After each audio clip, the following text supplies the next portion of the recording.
In 1931, the one-room Garrett schoolhouse in Maryville, Missouri, was a model rural educational institution.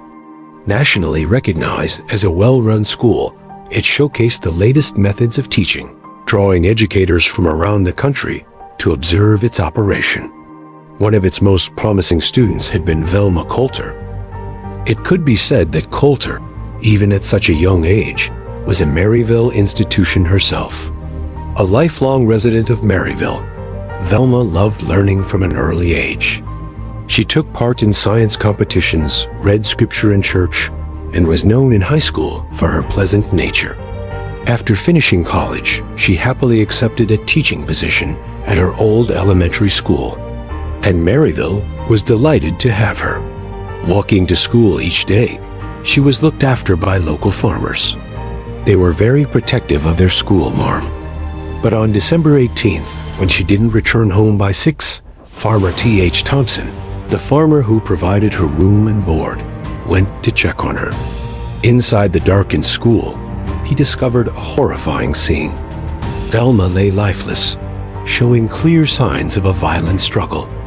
She had been beaten, and her clothes were torn off her body. The evidence pointed to a criminal attack. Sheriff Harv England and Coroner C.V. Humbard launched an immediate investigation. Bloodhounds searched the area, but turned up nothing.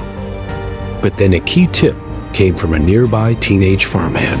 He had noticed a man lurking around the school for a couple of hours during the afternoon near the school. Investigators found a shoe print in frozen mud where he saw the man.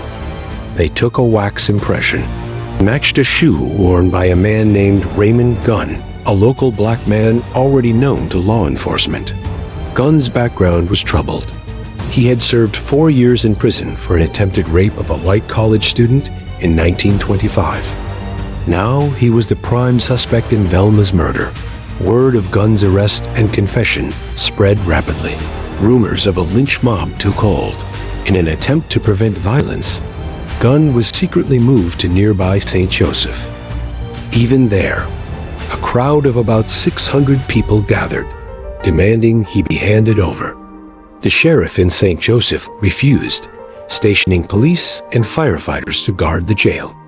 Twice, mobs tried to seize Gunn, but they failed for lack of a plan and leadership. He was transferred to Kansas City. Meanwhile, the press fed the public outrage. In the month after Velma's death, her name appeared in newspapers nearly 4,000 times, more often than Babe Ruth or Franklin Roosevelt.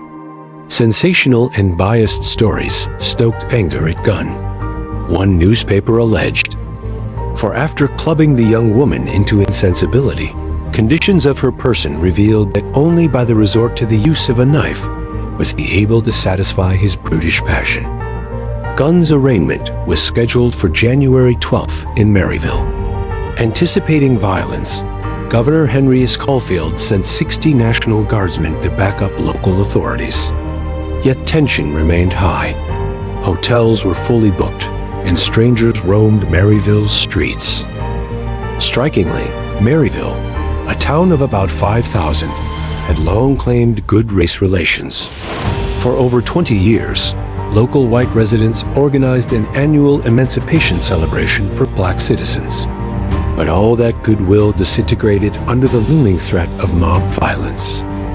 Prominent black leaders, including Dr. Crossland and Rev. Gordon, telegraphed Governor Caulfield, begged the governor for more support to keep these good relationships going. They sensed that law enforcement in Maryville was being blind to the clear signs that a lynching was being planned, but his response was lukewarm. By 7 o'clock on the morning of January 12th, a crowd had already formed at the Garrett School, passing word by phone for miles around that Gunn would be lynched. The judge sat in court, waiting to arraign him, but Gunn never arrived. Instead, the mob intercepted him en route. Reports vary. Some say the sheriff and deputies were overpowered. Others say they cooperated. Whichever the case, the National Guardsmen waited idly at the armory, never called upon. Gunn was stripped of his clothes and forced to march 2.5 miles to the Garrett School. Facing a frenzied crowd, he was made to climb a ladder to the roof, where he was chained to the rafters. Some claim he confessed, though such confessions were often forced under extreme duress. Then, the schoolhouse was set ablaze. Thousands of onlookers, men, women, and children, gathered as though it was a public spectacle. Some returned later, prodding through ashes for grisly souvenirs. In the face of such horror, Maryville's black community scattered. Distrust was rampant, and many people fled to neighboring towns or bigger cities, taking only what they could carry. The Gunn family's own home was later burned, and they also left Maryville. In the days that followed, local black leaders sent another desperate telegram to the governor, condemning the violence and calling for Sheriff Harv England to be removed.